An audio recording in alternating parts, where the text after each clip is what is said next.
ஓகேங்களா? இது இப்படி ஆச்சு. அப்போ இது இப்படி ஆனோனே, அப்போ கேப்டன்சி டாஸ்க்குக்கு கனியக்காக்கு ஏன் வந்து விஜய் பாரு சப்போர்ட் பண்ணாங்க? ஆனா இங்க வந்துட்டு அதுக்கு சப்போர்ட் பண்ணிட்டு, இங்க வந்து அந்த 2 ஃபேஸ் அப்படின்னு சொல்ற இடத்துல ஏன் வந்து பாரு இவங்கள சொன்னாங்க அப்படின்னு சொன்னா, அதுதான். இப்போ வந்து இந்த கேம பொறுத்தவரைக்கும் டைரக்ட்டா தாக்குனாலும் பிரச்சனை தான். பேசாமயே இருந்தாலும் பிரச்சனை தான். கலை மாரி, இன்னும் அப்சரா மாரிலாம் பாருங்க, அப்சராலாம் வெளியே போயிட்டாங்க இந்த வாரம். ரைட்டுங்களா? அப்ப அதே மாரி கலைக்கும் அவர் சொல்றாருல்ல, விஜய் ஒரு ஹிண்ட் குடுக்குறாருல்ல, நெறைய வச்சிருக்காப்புல கலை.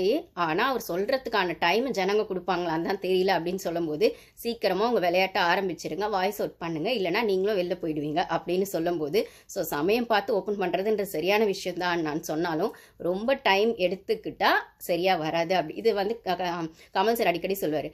ஓகே தான் நீங்க யோசிச்சதெல்லாம். ஆனா ரொம்ப டைம் எடுத்துக்காதீங்க அப்படிங்கிற மாதிரி சொல்லிட்டே இருப்பாருனா, விஜய் சாரும் கலைக்கு அதான் சொன்னாரு. இன்னைக்கு முக்கியமா கலை தான் வந்து இந்த விஷயங்கள்ல ஓப்பன் பண்ணதுக்கு பிள்ளையார் சுழி போட்டது.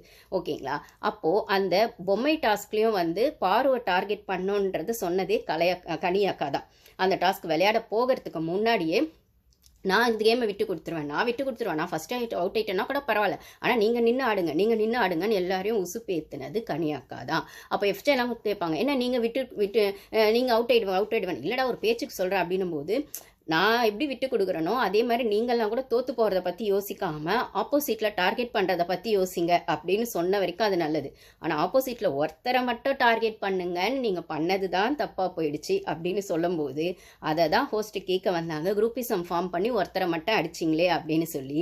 இல்லை ஏன் குரூப்பிசம் ஃபார்ம் பண்ணீங்க? இது நாமினேஷனுக்கான பாஸ் தானே. நீங்கள் உங்கள் குரூப் ஜெயிக்கணும், டின்னர் வரணும்னு யோசிச்ச வரைக்கும் சரி. ஆனால் நாமினேஷன் பாஸ்ன்னு ஒன்று வந்ததுக்கப்புறம் உங்களுக்குள்ளேயே ஒருத்தர் எப்பயுமே இந்த பொம்மை டாஸ்கில் இப்படி தான் ஆடுவாங்க. எப்பயுமே அது 2-3 குரூப்பாக பிரிவாங்க. போன வருஷம் கூட நீங்கள் பார்த்தீங்கன்னா 7-8 பேர் ஒரே குரூப்பாக இருந்தாலும் உந்த நான் எடு எந்த நீ எடுக்கிறன்ற மாதிரி ஒரு டீல் பேசுவாங்க, வைக்க மாட்டாங்க. அப்படின்னும் போது பேசினவங்க வைக்கணுன்றது தான் அந்த விஷயத்துக்கான ட்ரஸ்ட்.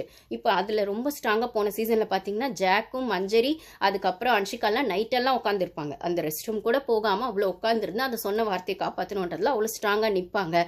தீபக் பொம்மைலாம் கையில் வச்சுட்டு இருப்பாங்க அப்படின்னு சொல்லும்போது, தீபக் வந்து அவுட் ஆகாமல் இருக்கணுன்றது அன்ஷிதா கிடையாது. ஆனால் வந்து மஞ்சரி உள்ளே போகாமல் இருக்கணுன்றதுக்கு தான் ஜாக்குக்காக அவங்க சண்டை போட்டிருப்பாங்களே தவிர, டைரெக்டாக ஜாக்குக்கும் அன்ஷிதாக்கும் அங்கே விஷயம் இருக்காது.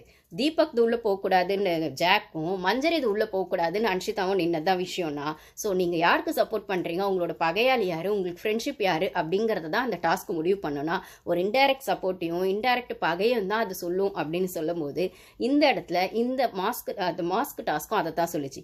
சபரிக்கும் பாருக்கும் நடந்த விஷயத்த 2 பேருமே யூஸ் பண்ணிக்கிட்டாங்க. இதில் நிறைய பேர் அவங்கவுங்களுக்கு சௌகரியத்துக்கு ஏற்ற மாதிரி